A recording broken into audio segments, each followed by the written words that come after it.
I cannot help asking those who have caused this situation, do you realize now what you've done?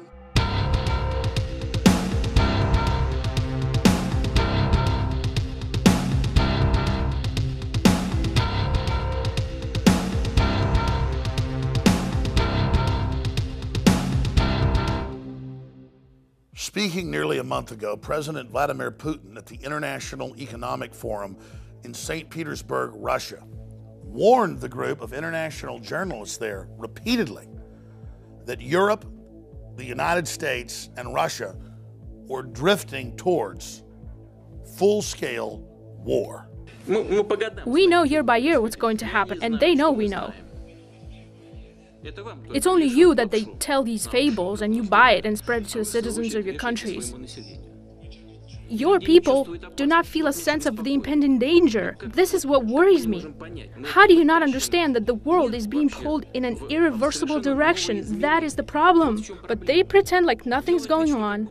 I don't even know how to get through to you people anymore. And the big news is, a month later, almost a month later, after we first reported on it, in mid-June, there has been almost no Western coverage of it at all.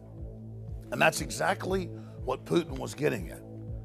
Whether you love Putin or hate Putin, if the leader of Russia, with thousands of intercontinental ballistic missiles and cruise missiles, is telling the West, I don't know how to get through to you, your media is controlled, you're being manipulated, NATO is putting missiles on our borders, we're having to move missiles in, you've overthrown Ukraine, you're on an offensive, you're funding and protecting radical Islam, do you know what you've done?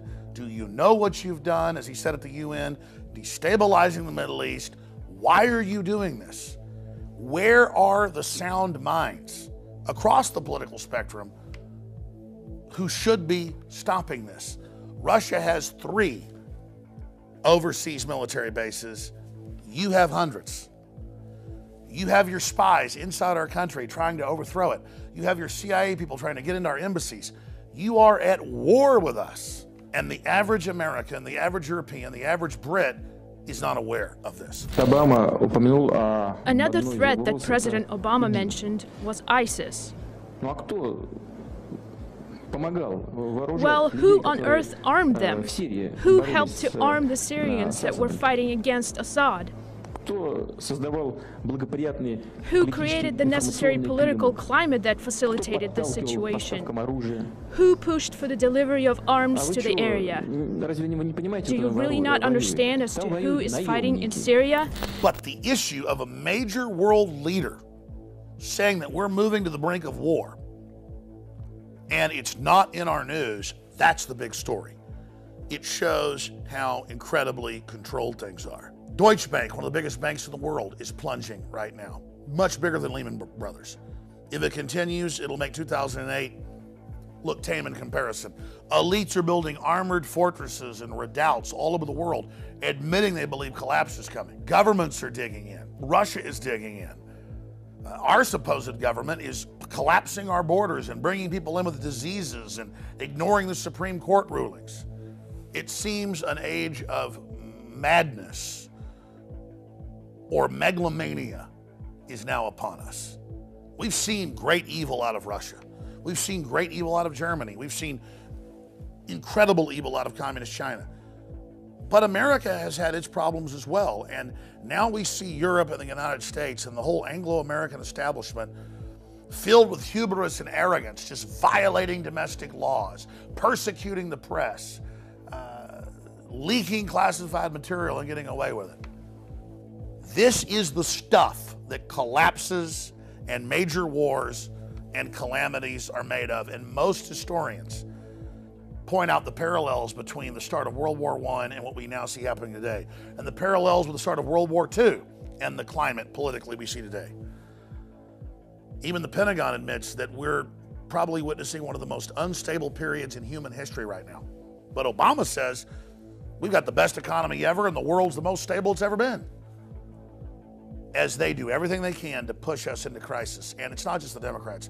They have their establishment Republican cohorts that are working with them. I have never been more concerned about what's happening on the planet today.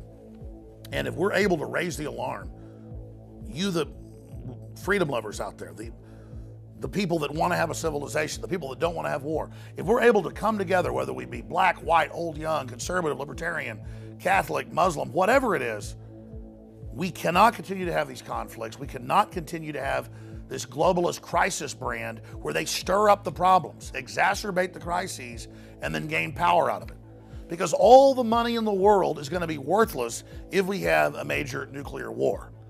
And that's what the Russian foreign minister and many others say we're going towards. And Putin is now begging with the press to trigger some type of debate and saying, I can't believe how none of this gets through to the people of the West. Please spread this video far and wide, and hopefully it will spur a debate that can cause some type of chain reaction that reverses our course, or at least changes our course from assured Armageddon. 20 years ago, I would interview people like Nigel Farage, the head of UKIP, when they had a couple members of the British Parliament and a couple members of the EU Parliament. Now it's the fastest growing party in Europe. They just had the British exit, the Brexit successfully. Nationalism and anti-globalism is rising. I have seen the power of the people when we take action. And sure, our elites are decadent. Sure, they're inbred. Sure, they're very, very narcissistic and disconnected. But they will pay attention when we, the people, force the issue.